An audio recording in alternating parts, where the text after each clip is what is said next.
Hello guys, welcome to my channel. Please sit back, relax and enjoy. Spoilers ahead.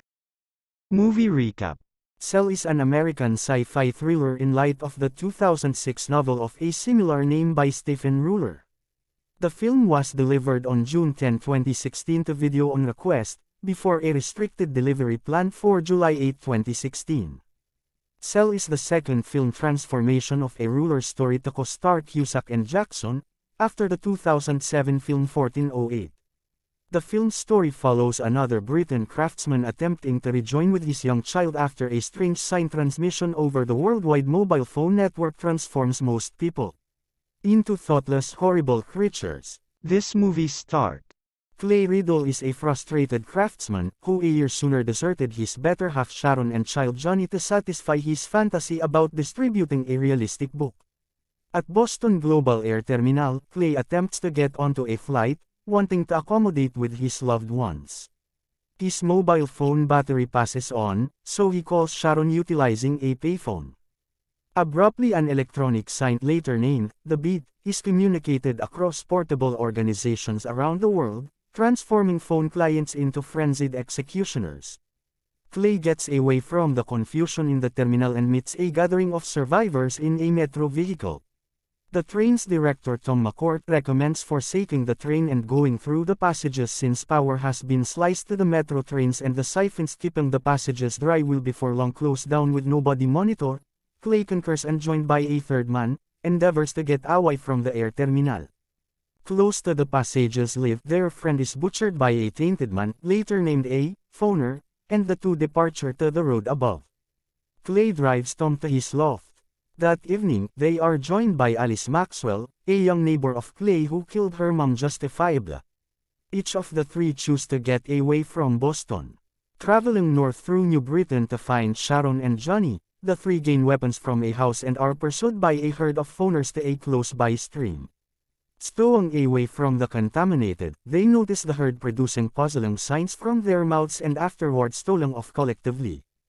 After twilight, the three show up at a tuition-based school, where they meet two survivors, Superintendent Charles Ardy and an understudy named Jordan. Charles proposes that the phoners have fostered a collective conscience and are clairvoyant. He shows them huge number of phoners lying idle in the school's athletic field. Charles has an arrangement to utilize the Arnos service stations and a sprayer truck to copy the phoners, and the others consent to help. Earth and Tom roll over the phoners, showering them with gas, which Charles sets burning. The fire spreads, causing a blast that kills Charles. The leftover gathering, presently including Jordan, go on north. Taking sanctuary at an unwanted drive-in theater, the four nod off, and every one of them long for a raggedy-looking man in a red hoodie, a person from Clay's realistic book. Later they experience a gathering of survivors in a side-of-the-road bar. They educate the four concerning Kashwak, a state park in Maine where there is supposed to be no cell administration. Subsequent to consenting to go there, they go through the night in the bar. Sally, one of the survivors, is awoken and contaminated by a gathering outside. She can now communicate the beat through her mouth. The gathering assaults Tom and Jordan. In the wake of saving Tom from a phoner, Alice is beat in the head by Sally, whom Tom let-Hally shoots. The gathering takes Alice outside, where she surrenders to her head wound. Afterward, the gathering experience a restless Bimhai Zenga and his companion Denise, who say that Kashwak is a snare set by the Raggedy Man. Bim turns out to be progressively unsettled, mumbling that the Raggedy Man is inspiring him to think about ideals. He gives Clay his PDA and advises him to call the number on it when they arrive at the stopping point. Bim then commits suicide with a bomb around his neck. In Bim's truck, the gathering finds a tremendous amount of C-apat na explosives.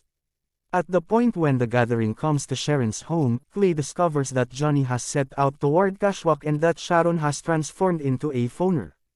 In the wake of killing her, Maud drives alone to Kashwak, purpose on finding Johnny, while the others go on north, leaving marks as a path for Clay. At Kashwak, Clay finds great many phoners stolen in a colossal circle around a correspondences tower. Clay sees the Raggedy Man at the focal point of the circle, runs him over and more than once shoots him.